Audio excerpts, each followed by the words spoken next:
In these perilous times, see from current events how biblical prophecy is coming to pass in front of our eyes.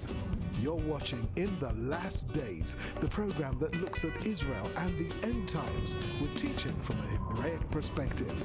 With Martin and Natalie Blackham, thank you to our friends and partners who make this program possible. Now, here's Martin and Natalie.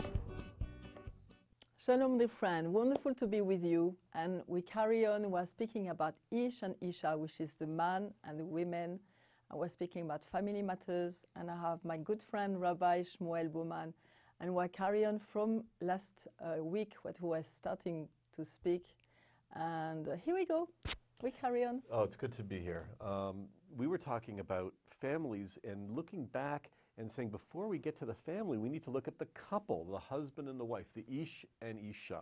We talked about that last week, and we kind of left off with the story of Isaac and Rebekah when they first meet. And I think it gives us an important template for us to look at in terms of, well, what was their steps towards and really it was a wonderful and successful marriage. We're looking in the book of Genesis, and it's in chapter 24, right at the end of the chapter.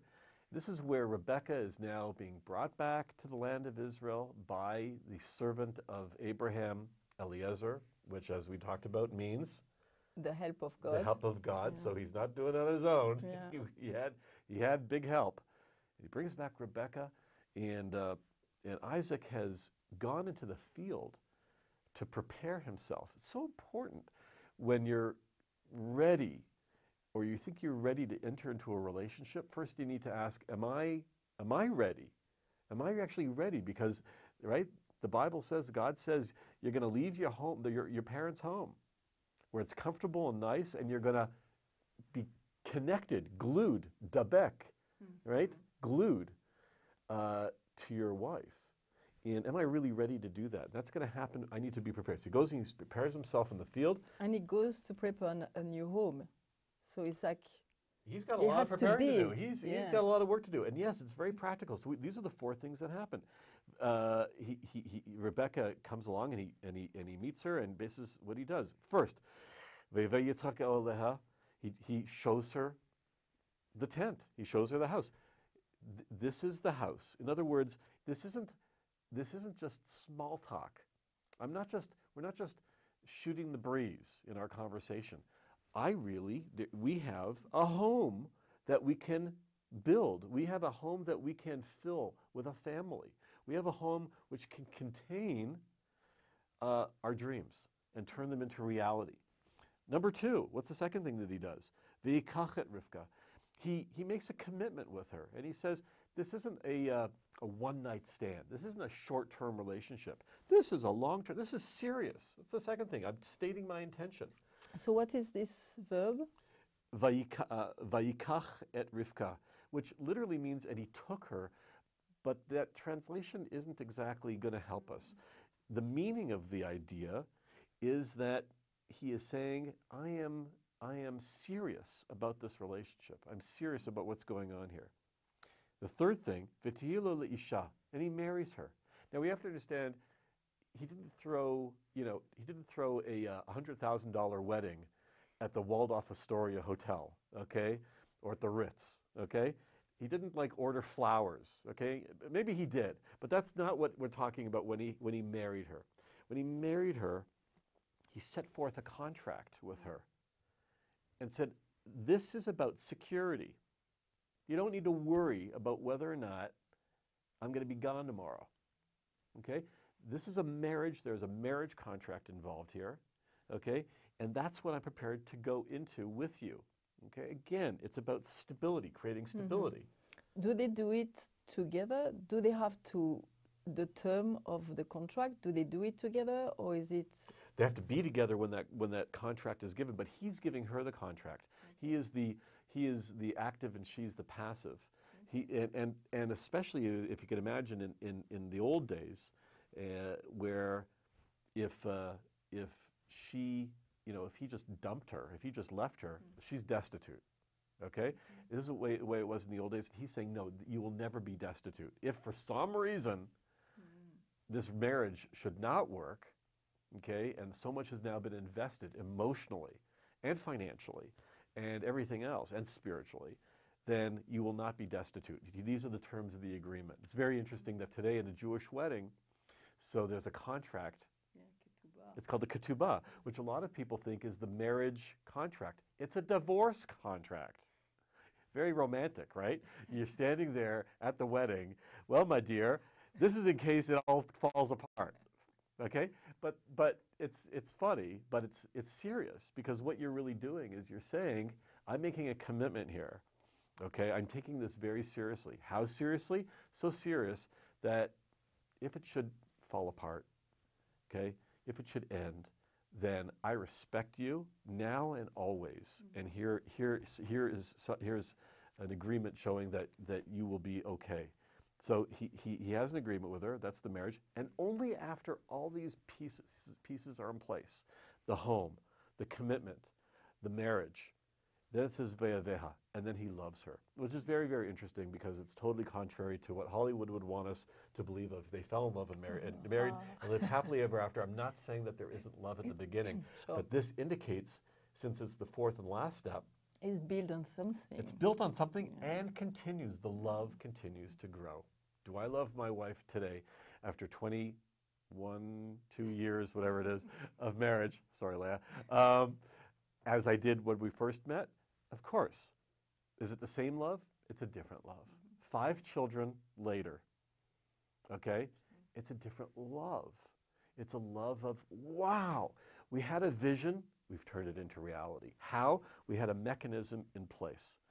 We defined our roles. She knows what she does, I know what I do, and our children know where they stand. So they have security. They have security. Dad does this, mom does that. Doesn't mean that what dad does is better. Doesn't mean what mom does is less important. We have our roles. Children need parameters. They need definitions. And we're living in a world today where those definitions become blurred and ultimately interchangeable. Okay? That cannot possibly lead to any form of security, sense of well-being in the home. And what I think Isaac and Rebecca are teaching us here, and it goes all the way back to the first proto-relationship of Adam and Eve, is you need to have definitions. Now, with that, gives security. Which gives security. Today, the family is under attack. Everything is fashion. And when morality becomes fashion, it's no longer morality. We talked before about the issue of homosexuality, and I want to be very, very clear that the Torah has nothing against individuals who are gay. Okay? However, the act itself is not considered something in the Torah which is a natural act. The people themselves should always feel included and welcomed, and they should be brought into our homes, into our circles. But under no circumstances should the act ever be condoned. And it has, at the simplest level, it has to do, again, with the blurring of the roles. When you have a situation where textbooks today legitimize same-sex couples as a natural family, then we begin to slide down that slippery slope to other types of relationships at some point where we could also accept them as being natural. The Bible is saying to us, no, there are parameters and definitions. And, you know, in the wisdom, in God's wisdom... Sure, it's for our good. It's for our good. You know, it's so interesting that the Torah, the Bible, doesn't tell us things that are obvious. It doesn't tell us things that are obvious. It tells us things that, you know, it's like a good educator. It's, you know, I know what is natural and what you want to do, but let me tell you, it isn't so. The very fact that the Bible tells us about prohibited relationships means that we have it in our nature to do these things. And the Torah is saying to us, but that's not what's going to build a healthy family or a healthy society. Limits. Yeah, sure. And this is what's under attack today.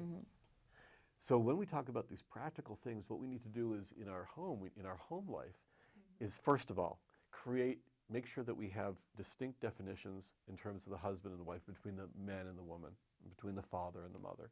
Very, very important to set that and to show the fact that it's not a helpmate, that one member of this relationship is less or greater than the other, but rather that there is a that there is a partnership going on here. And if anything, she is telling him, make sure you're doing what you're supposed to be doing in this world. And when the children see that, right off the bat, they have role models that they can connect with. So practically, what will you say for a man? What is the more important things when he wants to get married? When you do some counseling, Right. do you have certain things that you will speak about to him? Well, first thing is that, to think that you're going to somehow, that he's going to totally understand what she's about and she's going to totally understand what he's about could be a winless war and end that struggle right now. Best to focus on who you are as a man and let her focus on what she is as a woman. So the man needs to think to himself before he gets into a relationship, before he gets into a serious relationship. Am I who I'm supposed to be? Am I creating a world, okay, where there's a place for myself to do God's will? Okay, am I really following through?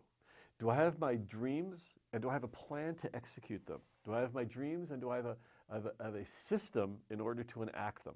This is what I'm supposed to be doing. I'm a builder. I'm B'Tselem Elokim. I'm in the image of God. I'm a creator. Okay? Now, what's interesting is that she's also a creator. She creates, in a sense, she's bringing forth life. But she's doing something very, very different. Okay? She's doing something very different. In a sense, in the Jewish home, the woman is looking after what's happening inside the house, inside the home. And I know that kind of stuff doesn't kind of like flow in 2014 in mainstream society. It's what has been given. So this is exactly it. The home is, in fact, the center of life. What's happening in the home is going to, from there, almost like in concentric circles, spill out into the neighborhood, into the town, into the country, and ultimately into the entire world. Okay? It all starts with what's happening in the home, not in the marketplace, not in the stock market, not in the offices. Okay? That is a reaction to what happens in the home. What happens in the home is going to, in a sense, create the entire mood and the pattern, the rhythm of everything that's happening in society. Couldn't be a more important place, and she's responsible for it. She's responsible to make sure that the home environment is a good environment, is a wholesome environment, is a constructive environment, is a place where you can take your dreams and turn them into reality as long as those dreams are in line with God's will. It's a powerful idea. She's ultimately responsible for the education of their children, which is a powerful, powerful idea. And what I mean by that is not that he, the husband, the father, is now excluded from that process. Absolutely not. But she's providing the curriculum. Now, we need to bring dad in because he needs to be the Rabbi. He needs to be the role model. He needs to be the leader and be able to say, okay, children, this is what we believe. This is how we live our lives. And this is the passion that we have to do the will of God. But he's following it within the curriculum that she's building. Very important. And from that is going to spill out what happens in the school system, what happens at the municipal level, at the national level, at the international level. And once we understand that, then that becomes very, very important. We have a situation where the home has become second rate. Yes. Who wants to stay at home? After all, it's more exciting to be out in the marketplace. It's more exciting to be out and about. It's to be out in the business world. That's what's celebrated. If you watch MSNBC or Bloomberg or anything like that, you never have a situation of a panel of financial experts sitting like in the kitchen. They're not sitting in the kitchen or the living room. They're sitting, there's computers. There's computers in the background. There's people running around. There's people on their cell phones. It's very active. It's very busy. Doesn't look like home, okay? But that's a fallacy. It's a total fallacy. The real action is happening inside the four walls of the home. Very and that's true. what she's responsible for. Very true. I remember you speaking, maybe you can speak a bit about the letter pay, because I think it's something very important. Well, Just that gives us little, that gives us the whole idea, the whole the whole lesson about what the home is and what's going on in terms of what's spoken in the home. If you take a look at the letter Bet, for example, let's start with letter Bet. Letter Bet is the second letter of the Hebrew alphabet. And Bet and Bait, you can hear the similarity. Bait means home, house. Bet is the second letter. But look at the shape of the letter Bet. What does it have? It has exactly what you need in order to define a house. Home. It has a Roof. It has a roof. It has a wall. Yeah. It has a floor. And it has a door opening. Perfect. At the simplest letter, it's a home. Fantastic. Let's take a look at the letter Pe. The letter Pe and the letter Pe, you can hear the similarities. Mouth. Means mouth. And in fact, if you look at the letter Pe right now, you can almost see as if somebody is standing with a profile view. You can almost see like there's the nose and there's the tongue, and you can see the open mouth, right? But let's look a little closer at the part that's actually not written, at the white, at the invisible part inside the Pe. And what do we see? The bite. We see the bite. We see the Bet. Exactly. We see that letter Bet, that white letter Bet inside the Pe. The house, the home, inside the mouth, inside the speech, inside the way that you communicate. Very interesting. No accident whatsoever. That the way we speak comes from what happens in the home. That the way we communicate, that the way that we relate, at its core, surrounds the home. The home is what's going on, and it informs the way we communicate, which is that same way that we communicate where? Outside of our home. Back in that stock market, back in the office, back in the laboratory or the school. But it comes from the home. And she, the mother, is responsible for that. The father, what's he doing? He's getting out into the world. He's the one who actually gets out of the house, and he's taking with him the wisdom that is being created in the house, and he is sharing it into the world. He's bringing it out into the world. And when that happens, now we have this duality. We're covered on the inside, and we're covered on the outside. The woman is very much looking after what's happening at the insular level. And he's looking at what's happening in the external. And that partnership isn't to say that one is better or one is worse, one is higher, one is lower. But both are very, very necessary. And God has created man and woman to be masters over those two realms. He's out there in the world, creating a marketplace of fair weights and measures. He's out there in a world creating a justice system that truly is God's justice. He's out there in the world involved in creating systems to make things work at a national level, at a regional level. But make no mistake about it. At the end of the day, he comes home and he's refueled by her Bina, that insight that drives the entire thing. When we're looking at examples of this, I think that there's a beautiful example, and it's worth looking at. There's something called tefillin. We've looked at it before. Phylacteries in English. It's these boxes that men wear. It's what, maybe we can flash a picture on the screen, but he's wearing it on his head. He's wrapping it on his arm, and it contains in it the words of Torah. And there's 4 parchments inside, and the 4 parchments have 2 themes. 2 of the parchments talk about the Exodus from Egypt, and 2 of the parchments talk about the love that God has for us. You could say they're both related. The themes are related, but they are distinct. One has to do with being chosen, being brought out of slavery so that we can fulfill a greater mission. And the other one has to do with this parent-child relationship that God has with us. Very powerful idea. It's sitting there as boxes. And the question is, why are the men wearing it and not the women? It's a very interesting idea. I mean, right? You'd think that everyone should be wearing it. And one reason that's given for this is that the women are already wearing it. They already have made space within their own person, both physically.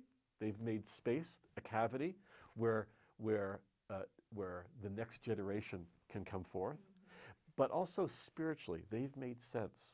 They've made space. And they've made space for this concept of God's holiness inside them. Men need to compensate because we don't physically have that cavity. We don't have that ability to grow anything in us that that can be a next generation. And in a sense, spiritually, we need that as well. So we need to, in a sense, compensate for what women have naturally. These little spaces, these boxes, these entities, which house God's love for us and God's special message of chosenness for us that women already have. And it's so interesting because if you think about it, and here's the best part of all, I love this part. Do you know what that box is called that the men wear? It's called a bait. Now, isn't that interesting? That's called a house. The man lacking, in a sense, the fact that he is not in the house needs to compensate by placing these houses on him. It's like we have it instinctively, and you have to work on it. We have to, Very exactly. interesting. So again, you see, we need to know all these things because man is really lost, and there is so many thoughts, so many ideas now in the world that fill our brain of sometimes not the right thing. Now we need to go back to all the things, which is like really, you know, the focus. I mean, not just the focus, but like the principal thing that we lost. We do this and this and this, but we are not. We don't know who we are. We've lost touch. I know. Totally lost touch. I know. And like I think sometimes even some homosexual, especially men, they have this maybe femininity that they know they should have, but they don't know. Do you understand what I mean? It's misplaced. Yeah. It's misplaced. If they want to, if somebody wants to tap into, and we all have, we tap into that feminine side, which is fantastic because another word for that feminine side is that creative side. It's so beautiful.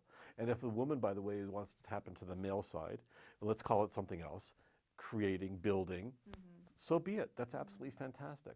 It doesn't mean, however, that we need to drop our identities, that we need to blur our roles, and that we need to somehow drop the fact that, you know, what God has gifted us with, whether you're born a man or a woman. And I think that that's where we have this problem, where society has this problem, where it legitimizes the blurring. And we need to be active, and we need to be vigilant in sharpening those roles. Where the blurring is taking place, let's sharpen those lines, make definite roles for the betterment and for the health of our families. So it's really always man and woman who have to work together. Because like, as you say, man is building outside, but he still needs to bring the bina of what he's learning at home to be able to make this human world and not just like facts, as you said, and is like cold and we know that it doesn't work. If he fails to do that, all he will build is a house of cards, and they will fall. Very interesting. Very interesting. Do you have something, like you see older people, older couple, what is the thing who is the most touching for you? Older couples are like great libraries, full of wonderful wisdom, books, in a sense, that they have gathered. We talk about as an old person has gathered their years, has gathered their wisdom, and when they get to share it together, it's just the sweetest, and it's just the most richest and deepest of relationships. It is holy, it is sacred, it is sensual, it is passionate, it is beautiful. It is two people who have been connected, glued to each other for an entire life, and are now at a point and have raised a family and have contributed to the world and have built a beautiful home, and they, with God's help, are able to spend their days enjoying and reaping the benefits. It's interesting that you said that. I had also my grandparents, and when they were having a festivity for them, and after 40 years of marriage, and we could see all the grandchildren, and for us it was like, can you believe this one couple there and all these people coming from them? And this was the thing that really touched, you know, very touching. Last word about your parents. What did you learn with them? What did they bring, you know? My parents taught me to live passionately. My parents taught me that to be complacent was, in a sense, a form of death, and that we're all about life. Not to wait for opportunities to happen, but to create opportunities. Not to sit by and if a situation should ever arise then, but rather place yourself in that situation and deal with it. And so I grew up in a home of great passion, of great activism, of great love.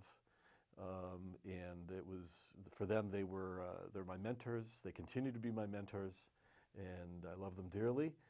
And I've tried to pass that message on to my children as well. Mm-hmm. Live passionately. Thank you. This is wonderful. So we're very happy to give you, more of what is a family. And I'm sure this year we'll carry on speaking about these things. And don't forget also, we do YouTubes of all the programs, so you can look at them again. You can speak to your friends, so you can look at them. You can review them, because sometimes even me, I listen to them again. It's like, this was good. Yes, I forgot about it, and it's very interesting. And we do also update weekly, so you can ask for that. You go on our website, and I've done, funny enough, something also about the family these last few weeks, because I find that it's something so important. And sometimes we give news from Israel. We had some amazing snow, so we show some amazing pictures of the snow, which is the storm of the century. And you can keep in touch with us. You can email us. Tell us if you appreciate the programs, because it's always also an encouragement for us. And we are leaving you now. I hope that you enjoy this program. We really appreciate your support also, because it's with your support that we carry on to do this program. And now, from Rabbi Shmuel and from me, bye-bye from now. And don't forget, we are living in the last days. You've been watching In the Last Days, a TV program with Martin and Natalie Blackham, the program that looks at Israel and the end times with teaching from a Hebraic perspective. If you would like to financially support the program or find out about conferences, meetings, or ministry products, then please contact us with the details on your screen. Visit our easy-to-use website at www.inthelastdays.com and register for our free e-newsletter. Get the latest news from Israel, product information, online video teaching, or watch today's TV program at a time that's convenient to you. Thank you again, friends and partners, for making this program possible. See you same time, same station for the next program from In the Last Days.